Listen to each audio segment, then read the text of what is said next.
every precinct has a set of news stories. That is what they call the section. It's a collection of blog posts, news items, and maybe sometimes we get customer feedback, various kinds of practical, something to give us a practical view on what's going on, rather than a more generic technical piece, which is what you have on top of this. So we have 7 news story items here this time. So I'm not going to take a look at it through the pre-scene document, but I will be going through it through the pre-scene analysis document. It paints us a practical picture of your situation, your context, where you stand. So you have to take it in a very raw, very practical nature. You have to try and understand it.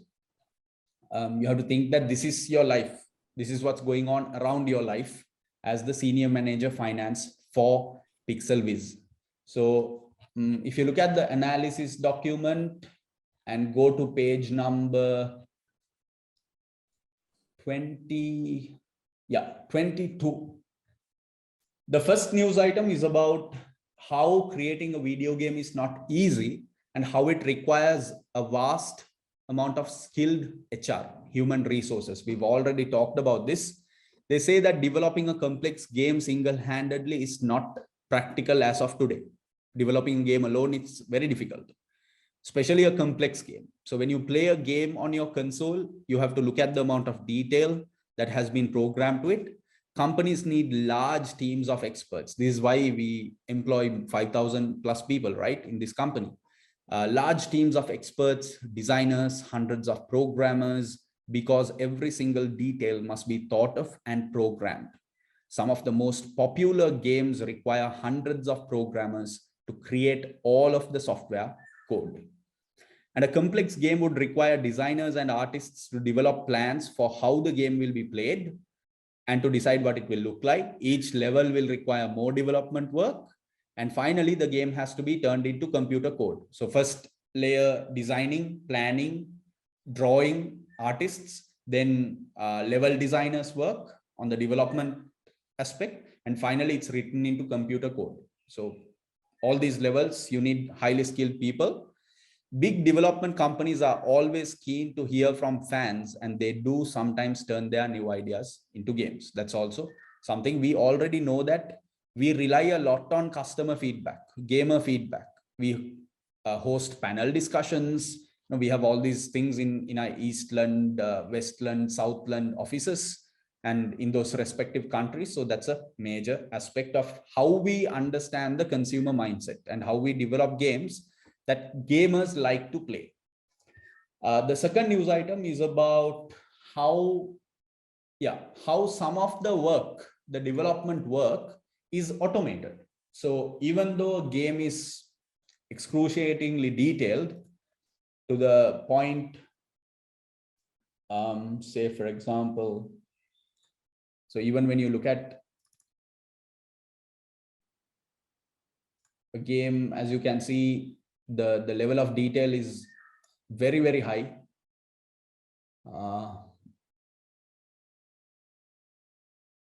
I think this is one of the world's most beautiful games. And in terms of the aesthetic, in terms of the detail that you see, this is called Assassin's Creed. And there we go. The castle, the color, the tone, the texture, all of that. But what this news item is telling us is that not every single detail you see on the screen is developed. It's not written. It's automated through something called algorithms. That's what the news item is about. Game developers have software tools called algorithms that save them a huge amount of time and effort when they are creating game elements. Each major company will have its own algorithm for creating specific things like trees, grass, water, as you saw in that video. And when a game is played, much of the background textures and details are all being filled automatically through these algorithms that require just a few inputs from the programmers to create a detailed background. This frees the programmers to concentrate on more specific and critical issues required for gameplay, such as drawing the controllable characters. For example, the development team can create a sea view for it to look like the sea and can tell the algorithm whether the water is calm or stormy. So when they give that input, just have to choose maybe a drop down. The water should look stormy, or water should look calm, or water should look clear. So they give these options which are written in advance by these development companies. We call them game engines, development engines. Then automatically that texture is added to the water. Or for example, can create buildings that have different textures depending on whether they are made from bricks, stone, or concrete. Algorithms are used to fill in the bricks on an outline that are not only the right size and shape, but they can be made to appear mossy and decayed. But the whole point is that it's done automatically through algorithms.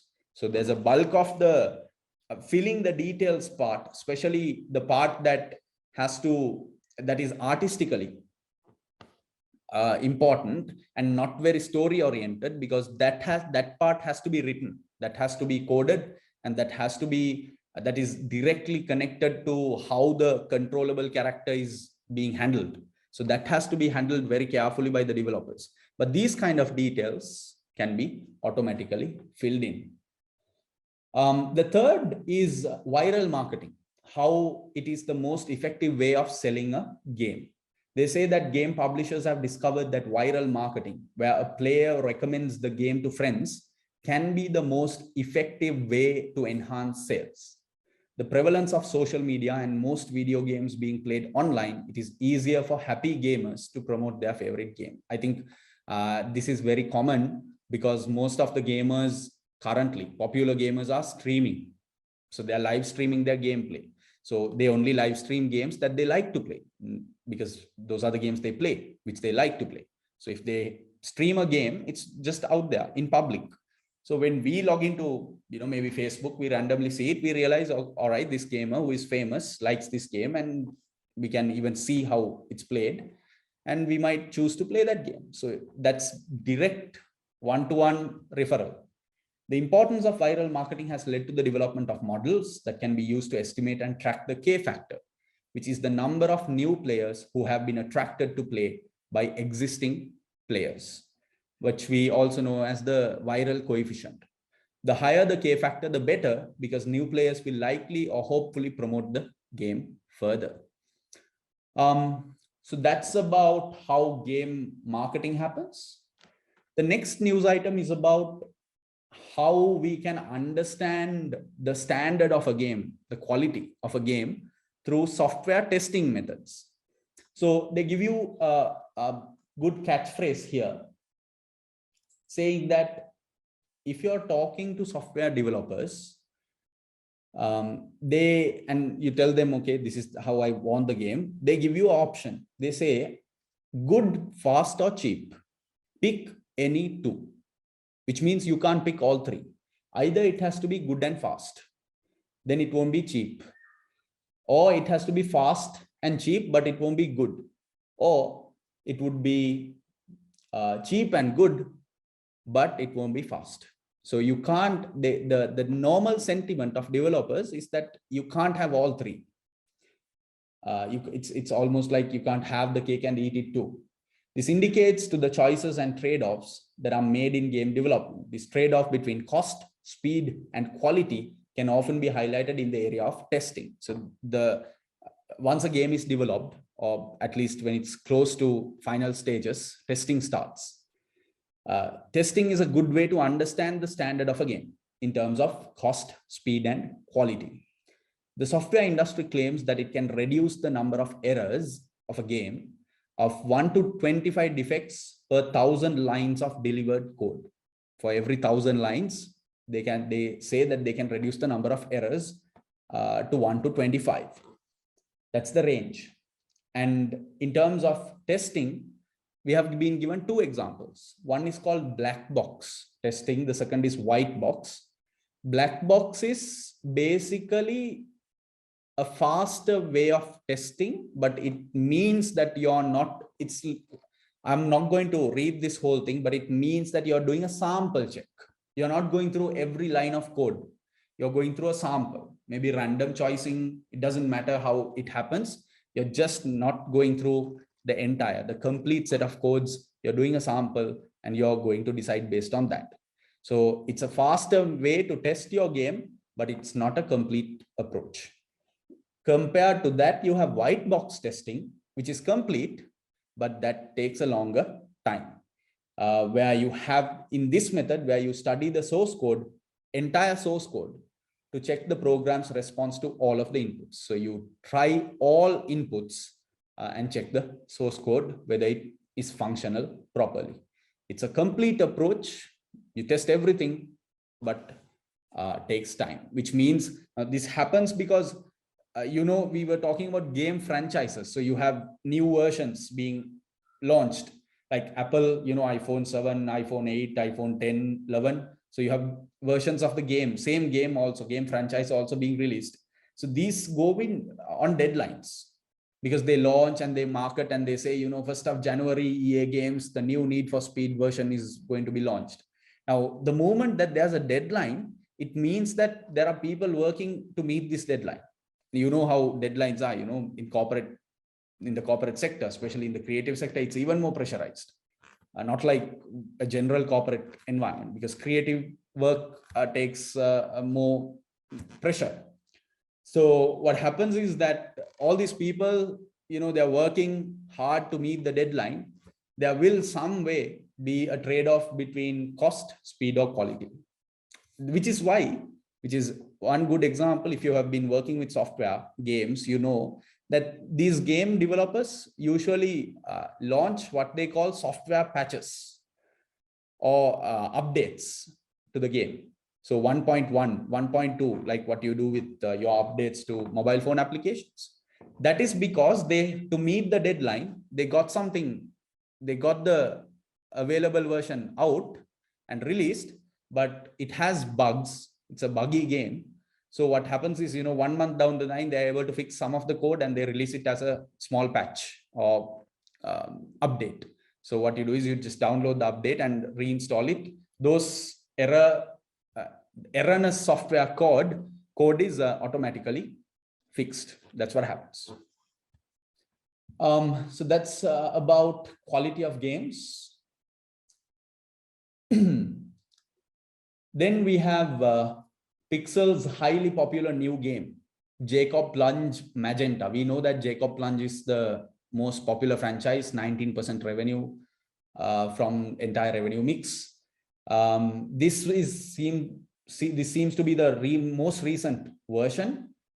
Stores were packed and they remained open until 3 o'clock to cater to keen gamers. They were staying in line, and there were shelters in front of shops, so it shows the demand. The company recognizes that Jacob Plunge is a global phenomenon, that Pixel would do everything required to ensure that the game remained popular. So it just means that we take it very seriously and we have a very successful franchise ongoing. All right, the next news item is how we depend on our third-party business partners or suppliers. In this case, our internet service provider called Cloudbo. So Cloudbo is our ISP, which does the hosting of our website and our games, not only of Pixel, but they also take care of Plantain. But what has happened is that there was a ship that dropped its anchor, severing the fiber optic cable of the national grid. This is not only relevant to PIXLWIZZ, but because Cloudbo is a web hosting company, they have a major internet line that's going probably out of Westland. So this grid, this line, this hardware, this cable was severed, and then all the web servers of Cloudbo went offline, meaning that since if you're playing the game online, it means that you're playing the game on the server of Cloudbo through a very high-speed internet connection. So the game is played there. You don't have the hardware. The gameplay is not stored here on your console. It's stored in the hosting server. But now the connection is gone because the cable got cut off, and therefore gamers are unable to play. And it happened despite Cloudbo servers being located in a remote area of Westland. So however remote it may be, here the problem is that the ship dropped its anchor on that cable. Whether it's remote, whether it's urban, it doesn't matter. Wherever the location it may be, if the cable got severed, this is an issue. And Cloudbo has issued an apology. Many gamers are blaming the game companies while unaware that the actual blame or responsibility lies with the ISP for purchases and for gameplay.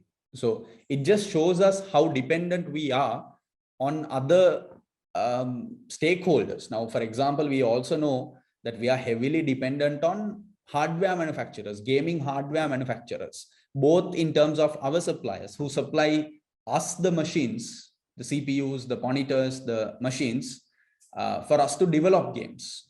The suppliers who supply us the gaming software, game development software. For example, I think one of the most famous game development softwares is Unreal.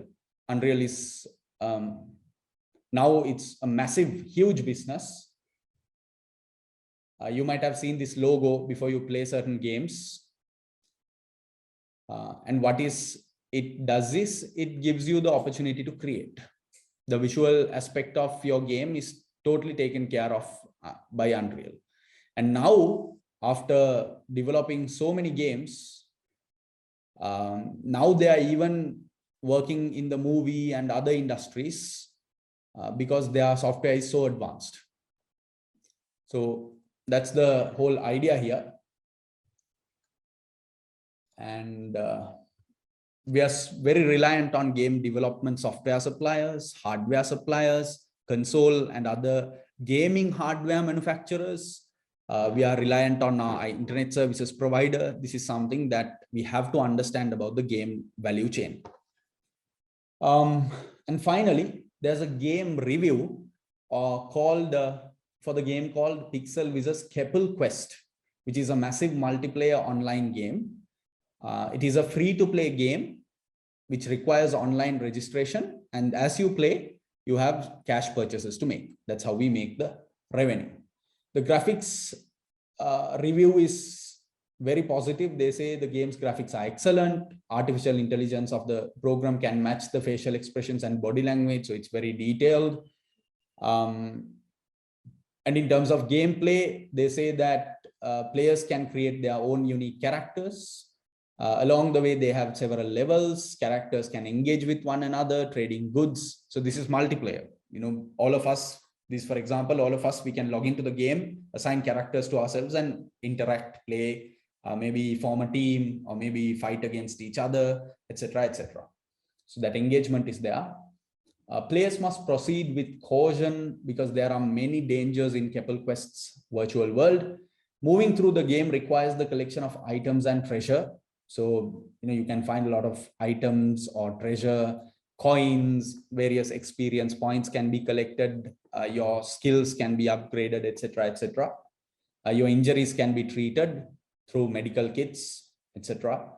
And many players find the game very compelling because they become increasingly keen to progress through the various levels. So it seems like a game that is very popular and very attractive to gamers. We have a very positive review there. So this news plugged in with the Jacob Plunge magenta popularity shows us that we have very successful franchises. We have very successful games that are being played with by a lot of gamers, which further kind of strengthens our perspective on the performance strength of PIXLWIZZ. So we can, for a reasonable degree, we can be assured of that.